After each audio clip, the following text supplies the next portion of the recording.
এই লোকটি নিজের স্ত্রী এবং সন্তান নিয়ে সমুদ্রে ঘুরতে যায়, কিন্তু হঠাৎ করে সমুদ্রের মধ্যে এক বিপর্যয়ের সৃষ্টি হয়।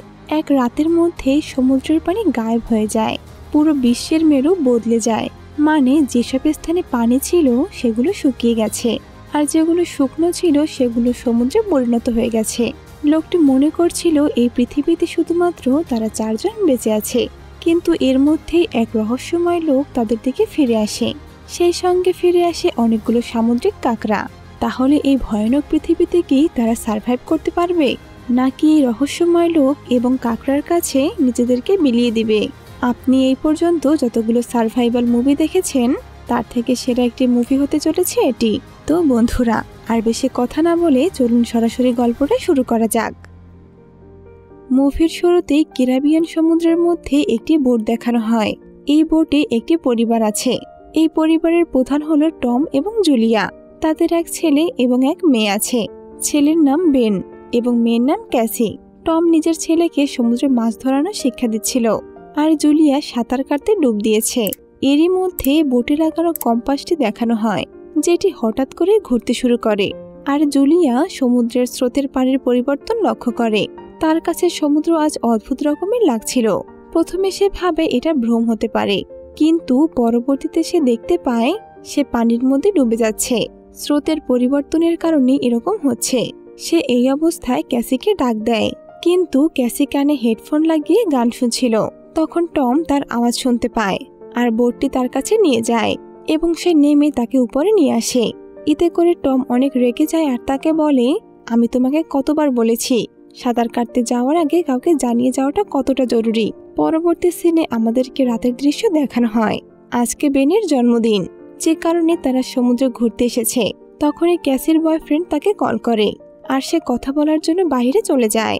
তার বয়ফ্রেন্ড তাকে বলে শহরে আজকে ভয়ানক একটা ঝড় আসতে চলেছে, তাই আকাশে এমনভাবে বিদ্যুৎ চমকাচ্ছে যে এমনটা এর আগে কেউ দেখেনি। মানে খুব ভয়াবহ অবস্থায় বিদ্যুৎ চমকাচ্ছে। তখনই ক্যাসের সিগন্যাল বন্ধ হয়ে যায়।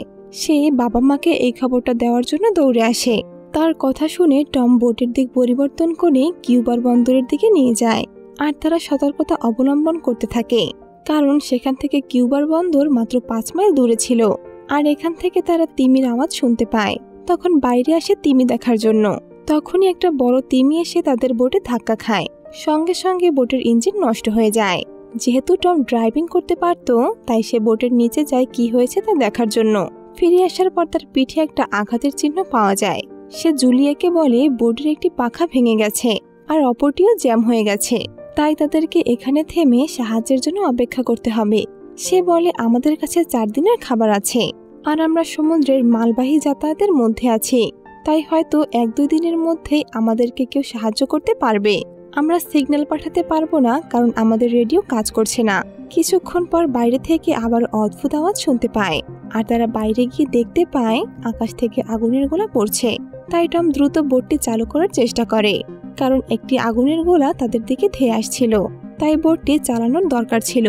এমন অবস্থায় টম নিজের পরিবার তো বাঁচিয়ে নেয়, কিন্তু বোটের ইঞ্জিন পুরোপুরি নষ্ট হয়ে যায়। আর আকাশ থেকে পড়ন্ত আগুনের গোলাগুলো ছিল স্যাটেলাইট। এই পর্যায়ে কম্পাস আরো দ্রুত গতিতে ঘুরতে শুরু করে, অর্থাৎ সমুদ্রের ঢেউ আছড়ে পড়ে আর ঝড় শুরু হয়ে যায়। তাই টম তাড়াহুড়ো করে সবাইকে লাইফ জ্যাকেট দেয়, যদি এই বোটটি ডুবেও যায় যেন সবাই বেঁচে থাকতে পারে। কিন্তু আজকের ঝড়টা কেমন যেন আলাদা রকমের। তখন তারা অদ্ভুত কিছু অনুভব করে, এমনকি জুলিয়ার নাক দিয়ে প্রচুর পরিমাণে রক্তক্ষরণ হচ্ছিল। এক পর্যায়ে তারা অজ্ঞান হয়ে যায়, আর সেই ঝড় সারা রাত চলতে থাকে। পরদিন সকালে সবার জ্ঞান ফিরে আসে, তবে ততক্ষণে ঝড়ও থেমে যায়। এতে করে বোটটির ব্যাপক ক্ষয়ক্ষতি হয়েছে। এরপর তারা যখন বাইরে বের হয়, তখন যেন নিজের চোখকেই বিশ্বাস করতে পারছিল না। রাতের বেলা তো তারা মাঝ সমুদ্রে ছিল, আর এখন তারা একটি মরুভূমির মাঝখানে আছে। এসব দেখে টম কম্পাস দিয়ে দিক বোঝার চেষ্টা করে। তখন সে বলে পৃথিবীর মেরুর দিক বদলে গেছে, অর্থাৎ সেখানে উত্তর মেরু আর দক্ষিণ মেরু একে অপরকে দ্বারা প্রতিস্থাপিত হয়ে গেছে। এর অর্থ এটাই যে তারা ছিল সমুদ্রে, আর সমুদ্রের পানি ভূপৃষ্ঠে চলে গেছে, অর্থাৎ পৃথিবী ধ্বংস হয়ে গেছে। এই খবর শুনে ক্যাসি পুরোপুরি ভেঙে পড়ে, কারণ তার বয়ফ্রেন্ডও নিশ্চয়ই মারা গেছে। কিন্তু এ ঘটনা এখানে শেষ ছিল না। তাদের কাছে তো মাত্র 4 দিনের খাবার ছিল, যে কারণে যত দ্রুত সম্ভব তাদের কারো সাহায্য অথবা খাবারের দরকার ছিল। নয়তো তারা সবাই এই মরুভূমিতেই মারা যাবে।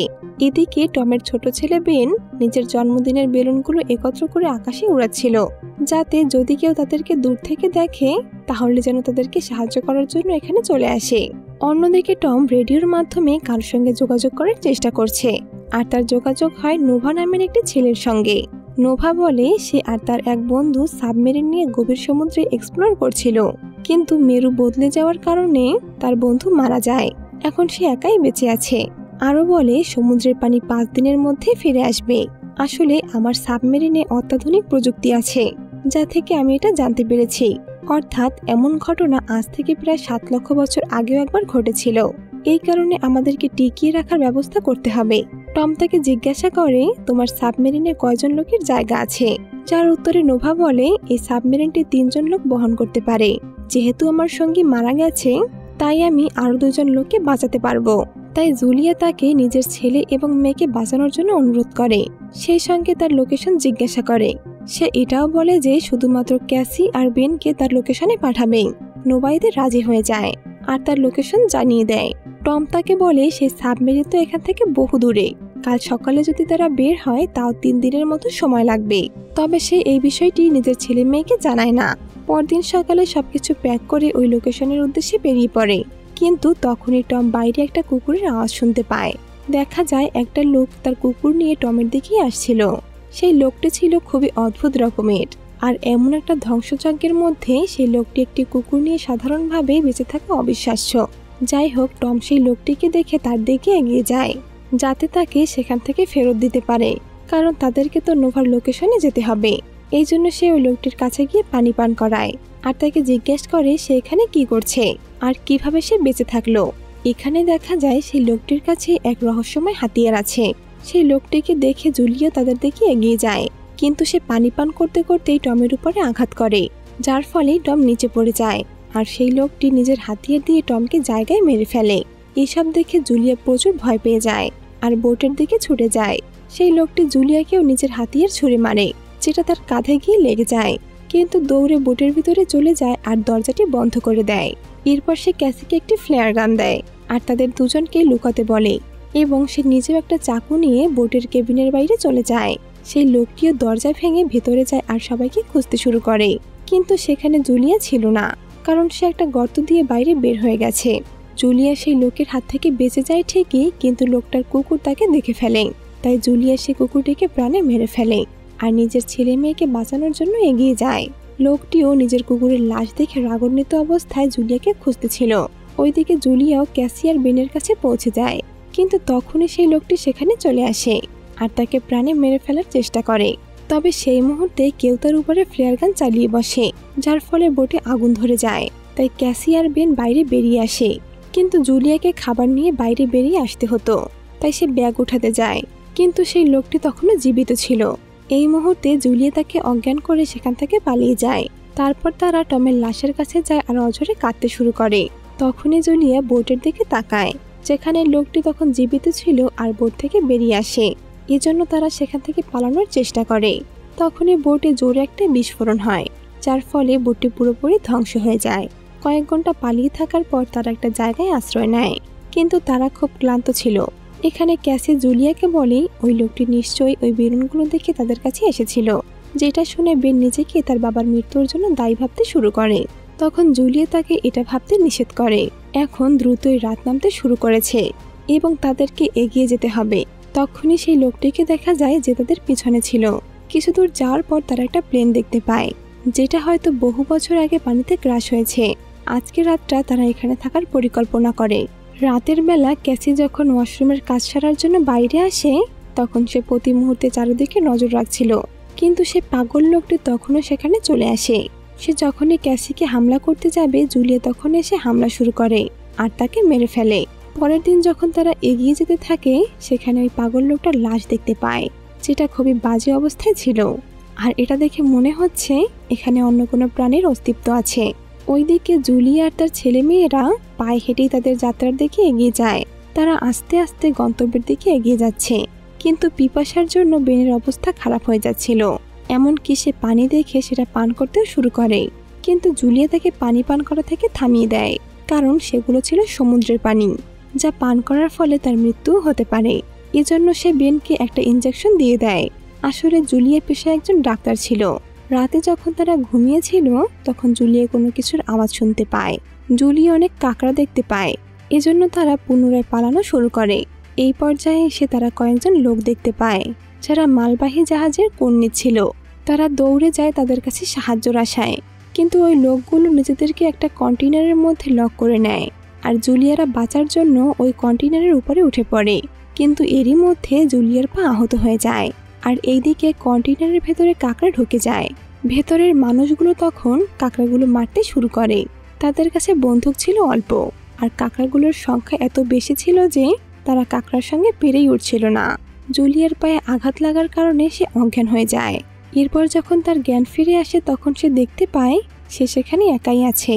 সে দ্রুত উঠে নিজের ছেলে মেয়েকে খুঁজতে শুরু করে আর তখনই সেখানে বালুঝড় উঠতে শুরু করে। এক পর্যায়ে ক্যাসি নিজের মাকে দেখতে পায় আর তাকে নিয়ে কন্টেইনারের ভেতরে ঢুকে যায়। কিছুক্ষণ পর বালুঝড় থেমে যায়।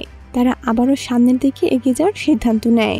সেখানে তারা পানিও পেয়ে যায়, কারণ একটি কন্টেইনারে পানির মোটর ছিল। তারপর তারা সেই মৃত ব্যক্তিদের কাছ থেকে বন্দুকগুলো নিয়ে নেয়। তখন জুলিয়া সেখানে একটা রেডিও খুঁজে পায়, যা দেখে নৌকার সঙ্গে যোগাযোগ করে। ওইদিকে নৌকার অবস্থা খুব খারাপ হয়ে গিয়েছিল, কারণ তার উপরে সেই কাঁকড়াগুলো আক্রমণ করেছে। সে বলে সেই কাঁকড়াগুলো খোলা বাতাসে থাকার কারণে বেশি ভয়ঙ্কর হয়ে উঠেছে, এজন্য নিজেদের সামনে যা পাচ্ছে তাই খেয়ে ফেলছে। তাই সে জুলিয়াকে দ্রুত নিজের কাছে যেতে বলে, কারণ কয়েক ঘন্টার মধ্যে সমুদ্রের পানি আবারও ফেরত চলে আসবে। আর একটি ফ্লেয়ার গান চালিয়ে তাদেরকে সঠিক দিকটা জানিয়ে দেয়। তারাও সেই ফ্লেয়ার গান অনুসরণ করতে করতে এগিয়ে যায়, কিন্তু সেই রাস্তাটি ছিল অনেক ঝুঁকিপূর্ণ আর এই রাস্তাটা পাথর দিয়ে ঘেরা ছিল। যখন একটা গিরিখাতের মধ্য দিয়ে অতিক্রম করছিল তখনই সেখানে পাথর পড়তে শুরু করে, যার ফলে জুলিয়া এবং তার বাচ্চারা আলাদা হয়ে যায়।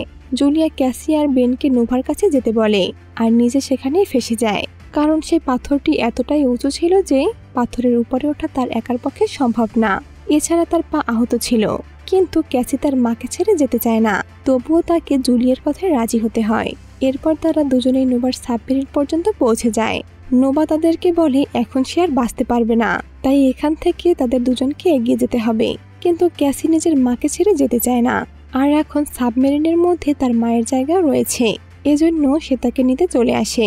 অন্যদিকে জুলিয়ার উপরে সে কাঁকড়াগুলো আক্রমণ করে বসে, যেগুলো সে গুলি করে মারতে চেয়েছিল, কিন্তু এতক্ষণে তার কাছে গুলিও শেষ হয়ে আসছে। ততক্ষণে তার কাছে ক্যাসি চলে আসে আর জুলিয়াকে অনেক কষ্টে সেখান থেকে বের করে আনে।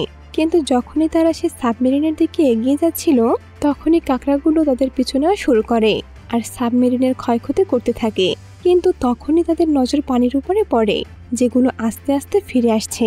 এজন্য তারা সাবমেরিনের ভেতরে বসে সিটবেল্ট লাগিয়ে নেয় আর তাদের শারীরিক অবস্থা আবারও খারাপ হতে শুরু করে, কারণ পুনরায় মেরু বদল হচ্ছিল। এরপর যখন তাদের জ্ঞান ফিরে আসে তখন তারা পানি থেকে বের হচ্ছিল, কিন্তু সেখানেও সবকিছু আলাদা ছিল, কারণ পুরো পৃথিবী পানির কারণে নষ্ট হয়ে গেছে। আর হয়তো তারা তিনজনে সেই ঘটনার পরে জীবিত ছিল। আর এরই মধ্য দিয়ে আজকের এই মুভিটি শেষ হয়ে যায়। ভিডিওটি কেমন লেগেছে অবশ্যই কমেন্ট করে জানাবেন। আপনাদের সুন্দর সুন্দর কমেন্ট আমাকে ভিডিও বানাতে উৎসাহিত করে।